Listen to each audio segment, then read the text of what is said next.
Hello मेरे प्यारे दोस्तों, कैसे हैं आप सभी लोग। उम्मीद है आप सभी लोग बहुत ही अच्छे होंगे, स्वस्थ होंगे, कुशल होंगे। कहानी के लिए मेरे चैनल को सब्सक्राइब कीजिए, कहानी को लाइक और शेयर ज़रूर कीजिएगा और कहानी कैसी लगी प्लीज़ कमेंट बॉक्स में ज़रूर बताइएगा। कहानी को लेकर कोई भी राय या सुझाव हो वो भी कमेंट बॉक्स में ज़रूर दीजिएगा। तो शुरू करते हैं हम आज की अपनी कहानी। वो शहर के एक मशहूर बाज़ार में आमने सामने सब्जी की दुकान करते थे। दुकान के दरमियान एक चहल पहल वाली सड़क जाती थी। जब वो सब्जी बेचते तो जोर लगाकर ऊंची ऊंची आवाज़ देते।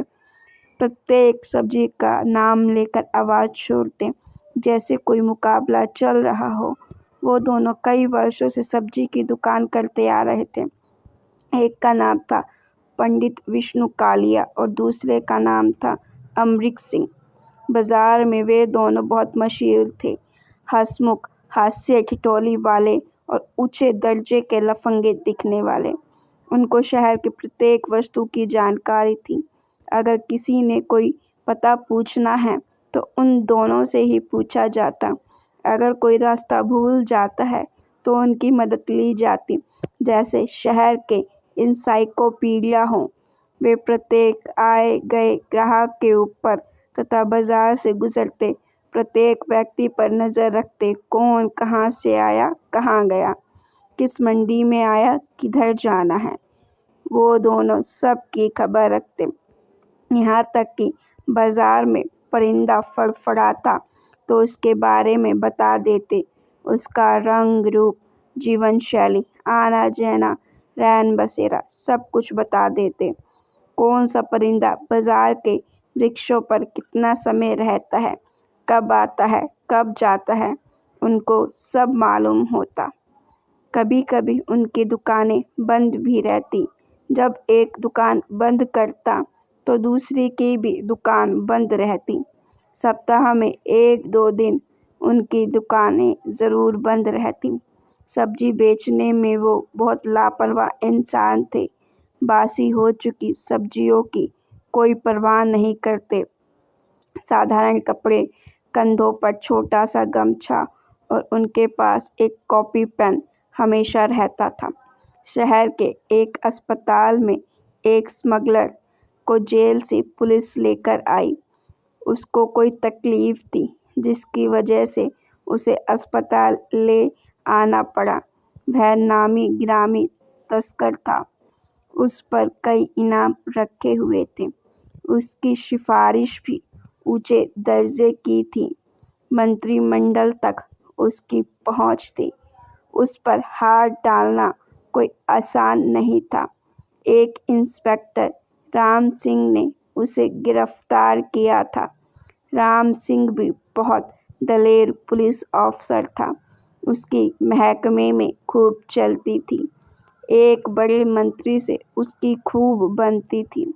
वह उस मंत्री की प्रत्येक जायज़ नाजायज़ बात मानता था, उसके इशारे पर चलता था।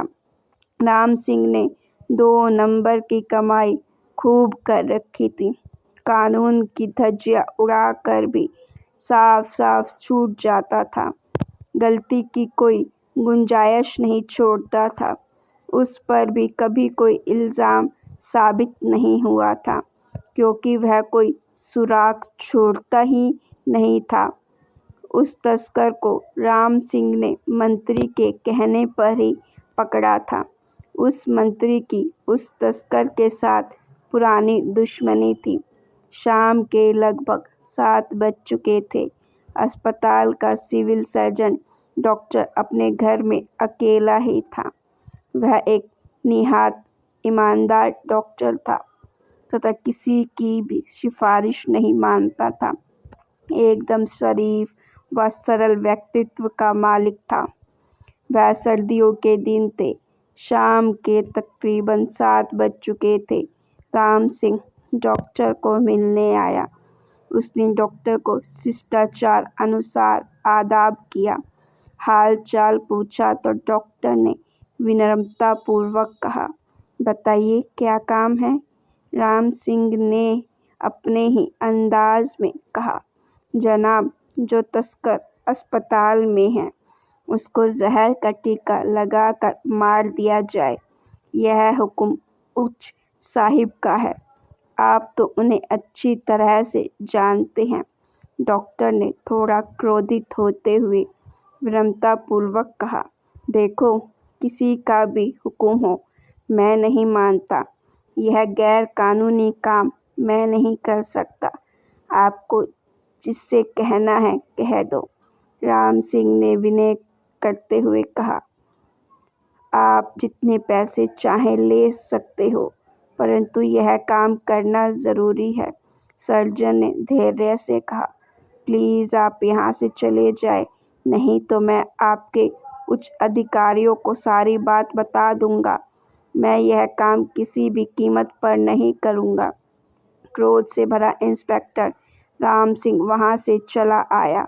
उसे चिंता होने लगी, अगर इसने मेरे बारे में उच्च अधिकारियों को बता दिया तो सारा भांडा फूट जाएगा, मेरे ऊपर केस हो सकता है।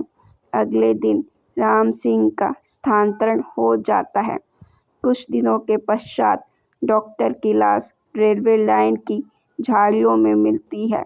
इस केस की गुत्थी सुलझाने के लिए पुलिस ने बहुत छानबीन और जांच पड़ताल की, परंतु कोई सुराग हाथ न लगा।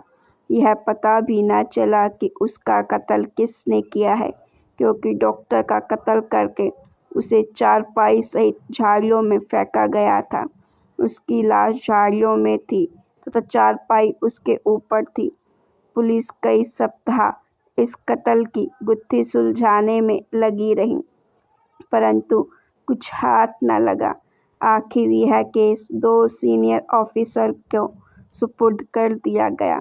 एक का नाम था पंडित, जिसे इस केस का इंचार्ज बनाया गया। मामला उसे सौंप दिया गया। पंडित बहुत ही विकासशील और निहायत ईमानदार ऑफिसर थे। उसने कई पुराने केस को सफलता से निपटाया था। पंडित अपने साथियों के साथ डॉक्टर के घर आ गया। उसने घर बाहर की एक एक नुक्कड़ तक छानबीन कर डाली, कोई सुराग ना मिला। फिर पंडित अपने मुलाजिमों के साथ उस स्थान पर गया जहां डॉक्टर की लाश मिली थी। उसने अपने मुलाजिमों को कहा, इस जगह का बारीकी से निरीक्षण करो। झाड़ियों के ऊपर तह दर तह धूल मिट्टी जमी हुई और थी। सारे दिन की मेहनत मुशक्कत के पश्चात एक मुलाजिम ने झाड़ियों को उपकरण से टटोलते टटोलते देखा कि एक डायरी उल्टी झाड़ियों के बीचों बीच दबी पड़ी है। पुलिस ऑफिसर पंडित ने वह डायरी अपने कब्जे में ले ली। उस डायरी की बाहरी जिल्द को नुकसान पहुंच चुका था, परंतु उसके पन्ने ठीक ठाक बच गए थे। पंडित ने दफ्तर जाकर उस डायरी को पढ़ा। वह डायरी डॉक्टर की थी। वह उसकी दैनिक डायरी थी। वह अपनी डायरी पर रोजाना लिखता होगा। डायरी के आखिरी पन्ने पर वह सारी बातचीत लिखी थी जो इंस्पेक्टर राम सिंह से डॉक्टर की हुई थी। लिखा था, एक पुलिस ऑफिसर राम सिंह रात के करीब 8 बजे मेरे घर आया। उसने मुझे कहा कि एक स्मगलर को जहर का टीका लगाकर मार दो जो अस्पताल में है। मैंने उसको ऐसा करने से मना कर दिया। मैं यह काम किसी भी कीमत पर नहीं करूँगा। सुबह उसकी शिकायत उच्च अधिकारियों को कर दूंगा, इत्यादि। पंडित ने सारी डायरी पढ़ने समझने के पश्चात शाम को इंस्पेक्टर राम सिंह का पता लगाया कि वह किस शहर में तैनात है।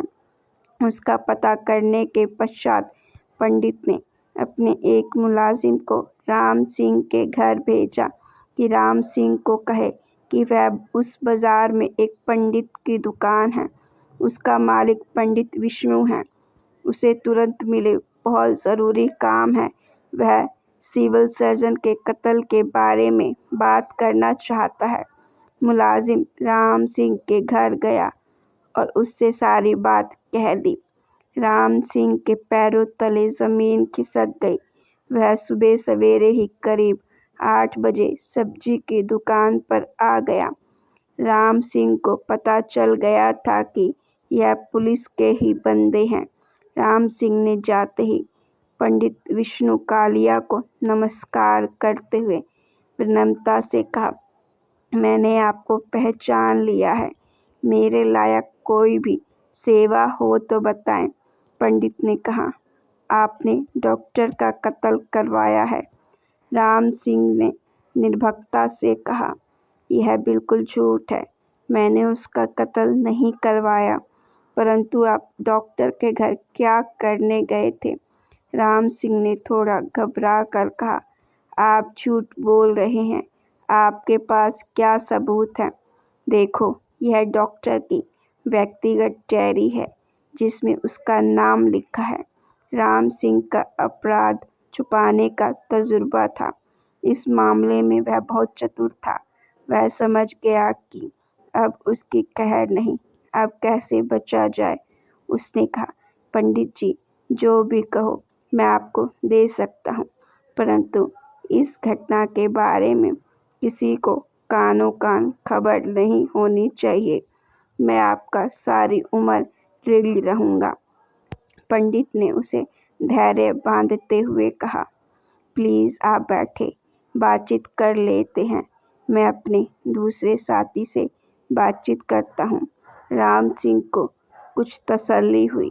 वह मन ही मन सोचने लगा कि बात बन जाएगी। जो दाना डाला है काम आएगा। राम सिंह अपराध से बचने का पुराना चतुर खिलाड़ी था। उसको काम लेना आता था। पंडित ने कहा, आप चिंता ना करें, मुझे बातचीत करने दे, काम बन जाएगा। पंडित ने सामने वाले सब्जी की दुकान के मालिक को इशारा किया। थोड़ी देर के पश्चात वहां पुलिस के उच्च अधिकारी पहुंच गए और राम सिंह को गिरफ्तार कर लिया गया। दोस्तों, स्टोरी अच्छी लगी हो तो लाइक करें।